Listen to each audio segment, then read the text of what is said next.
আসসালামু আলাইকুম। Welcome to my channel foodies flavour বিডিতে।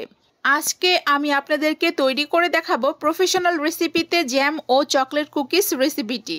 আশা করছি আমার আজকের এই জ্যাম ও চকলেট কুকিজ রেসিপির ভিডিওটি আপনাদের সবার খুব ভালো লাগবে। আজকের রেসিপির ভিডিওটি সম্পূর্ণ দেখার অনুরোধ রইল। জ্যাম ও চকলেট কুকিজ রেসিপির ভিডিওটি যদি আপনাদের ভালো লাগে তাহলে অবশ্যই আমার চ্যানেলটিকে সাবস্ক্রাইব করে দিবেন। পাশে থাকা বেল আইকনটিও প্রেস করে দিবেন, এতে করে পরবর্তীতে ভিডিও নোটিফিকেশন সহজেই পেয়ে যাবেন। আজকে প্রফেশনাল রেসিপিতে জ্যাম ও চকলেট কুকিজ রেসিপিটি তৈরি করে দেখাবো। জ্যাম ও চকলেট কুকিজ রেসিপির ভিডিওটি ভালো লাগলে অবশ্যই লাইক কমেন্টস করবেন এবং ভিডিওটি শেয়ার করবেন। তো চলুন রেসিপিটি শুরু করে দেয়া যাক। প্রথমেই মেজারিং করে নিব। এজন্য কিচেন স্কেল অন করে ফ্লাওয়ারটা পরিমাপ করে নিচ্ছি। এখানে আমি 90 গ্রাম পরিমাণ ফ্লাওয়ার নিয়েছি। এবার আমি 10 গ্রাম পরিমাণ কর্নফ্লাওয়ার নিয়ে নিব।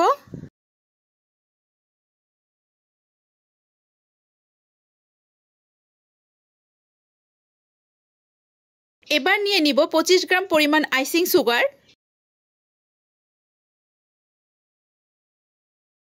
বেকিং পাউডার নিয়ে নিব 2 গ্রাম পরিমাণ।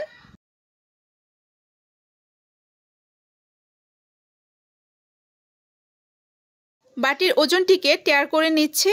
এবার 50 গ্রাম বাটার নিয়ে নিব। এখানে আমি আনসল্টেড জয়া বাটারটি নিয়েছি।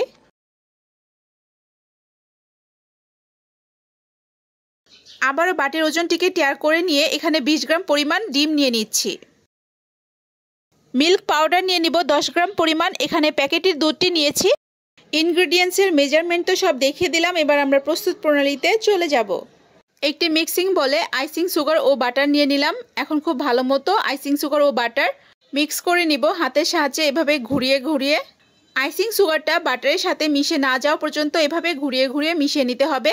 তো এবার দিয়ে দিব মেজারিং করে রাখা সেই 20 গ্রাম পরিমাণ ডিম। তো এবার খুব ভালো মতো মিক্স করে নিতে হবে। মিক্স করতে করতে এর মধ্যে একটা ফ্লাপি ভাব এবং ক্রিমি স্ট্রাকচার চলে আসবে। দেন বুঝতে হবে যে এই মিক্সচারটা হয়ে গিয়েছে। এভাবে হাতের সাহায্যে প্রেস করে করে মিশিয়ে নিচ্ছি। তো আমার এই মিশিয়ে নেওয়াটা হয়ে গিয়েছে। এবার আমি ড্রাই ইনগ্রেডিয়েন্টসগুলো দিয়ে দিচ্ছি। এবার দিয়ে দিচ্ছি মিল্ক পাউডার। এখানে 10 গ্রাম পরিমাণ মিল্ক পাউডার রয়েছে।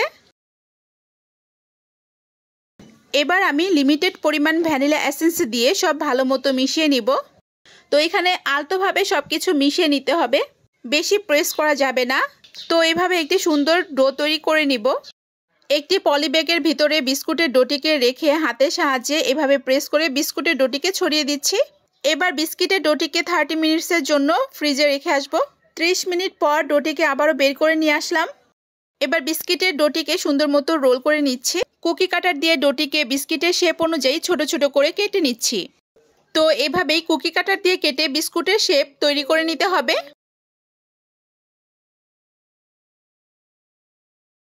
এবার কুকিজগুলোকে আগে থেকে তেল ব্রাশ করে রাখা একটি মোল্ডে রেখে দিচ্ছি। তো এভাবে এক এক করে সবগুলো কুকিজ মোল্ডে বা ট্রেতে রেখে দিব।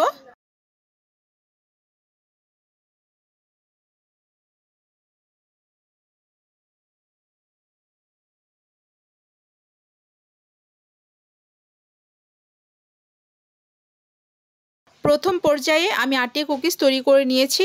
বেঁচে যাওয়া ডো থেকে আমি আরও কুকিজ তৈরি করে নিব। এই জন্য ডোটিকে আবারও পলিব্যাগের ভিতরে রেখে রোল করে নিচ্ছি সুন্দর মতো। এবার কুকিজের শেপ অনুযায়ী আবারও কুকি কাটার দিয়ে কেটে নিচ্ছি। এখানে কুকিজের হাইট 2 mm পরিমাণ রাখতে হবে।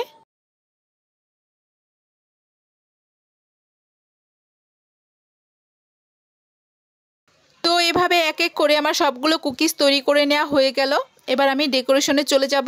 ডেকোরেশন বলতে কিছু কুকিজের ওপর জ্যাম ফিলিং দিয়ে দেব এবং কিছু কুকিজের ওপর চকলেট চিপস দিয়ে দিব।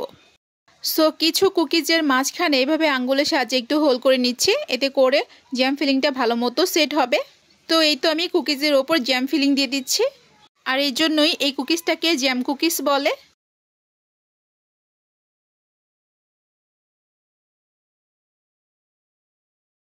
এবার আরও কিছু কুকিজের ওপর আমি চকলেট চিপস এভাবে দিয়ে দিচ্ছি। চকলেট কুকিজের ওপর এভাবে চকলেট চিপস দিয়ে দিতে হবে।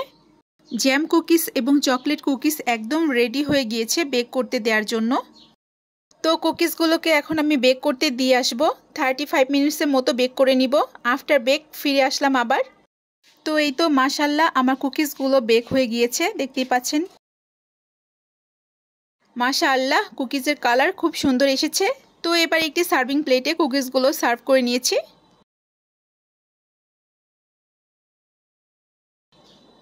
তো ভিউয়ার্স, প্রফেশনাল রেসিপিতে খুব সহজে তৈরি করে দেখালাম জ্যাম ও চকলেট কুকিজ রেসিপি।